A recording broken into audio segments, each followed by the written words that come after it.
Bismillahirrahmanirrahim. Assalamualaikum warahmatullahi wabarakatuh. Innal hamdalillah nahmaduhu wa nusalli wa nusallimu ala rasulihil karim, amma ba'du.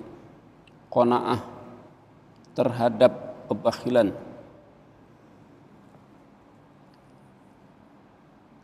Abu Dzar radhiyallahu anhu berkata, suatu ketika saya menemui Rasulullah sallallahu alaihi wasallam. Ketika itu Rasulullah SAW sedang beristirahat di bawah bayang-bayang Ka'bah. Melihat saya, Rasulullah SAW bersabda, demi Tuhan Ka'bah, mereka adalah sangat-sangat rugi. Saya berkata, saya korbankan kedua ibu bapak saya untuk Tuhan. Siapakah mereka itu? Rasulullah SAW menjawab, mereka yang memiliki banyak harta, kecuali mereka yang berbuat sedekah. Begini kepada mereka yang ada di kanan kirinya, depannya, dan belakangnya.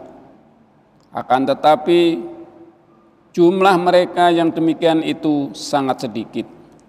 Hadis riwayat muttafaq alaih. Abu Dzar radhiyallahu an adalah seorang sahabat yang sangat zuhud.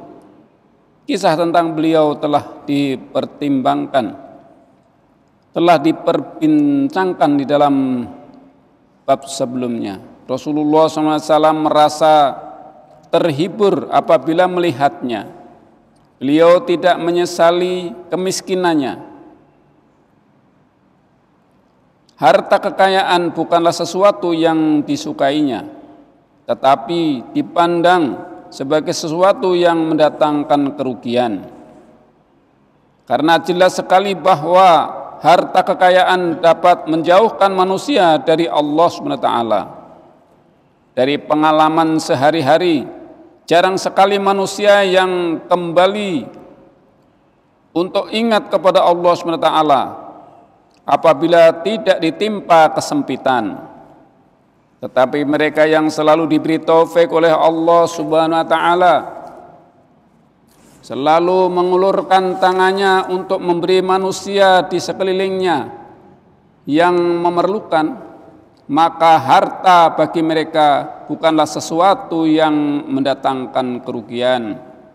Rasulullah SAW bersabda bahwa manusia seperti ini sangat sedikit jumlahnya, karena yang terjadi biasanya apabila hartanya banyak, maka timbullah maksiat, fasya, kelakuan yang tidak tahu malu, unjuk diri, dan perbuatan-perbuatan buruk lainnya yang keterlaluan.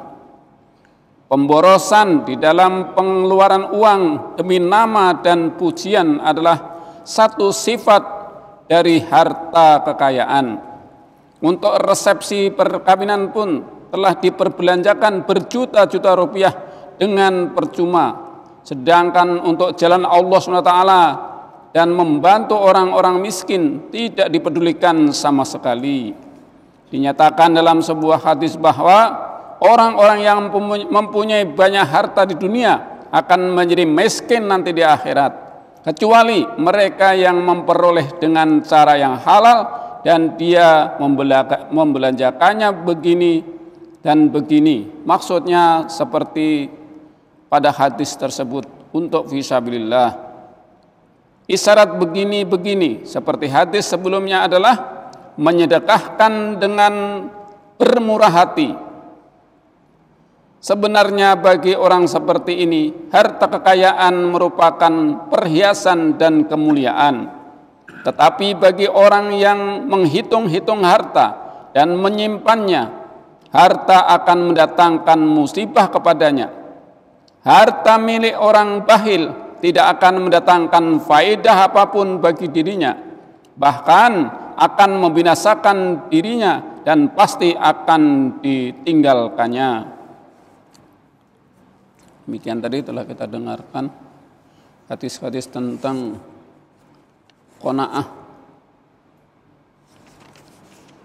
celaan terhadap kebakhilan.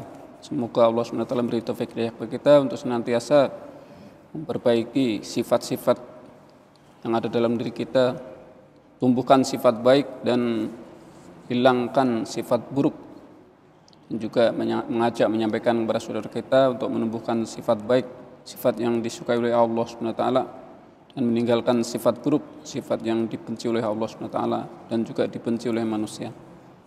Untuk kesempatan majlis kita tutup dengan doa subhanallah wa bihamdi subhanallah hamdika nasyhadu an la ilaha illa anta nastaghfiruka wa natubu ilaik. Assalamualaikum warahmatullahi wabarakatuh.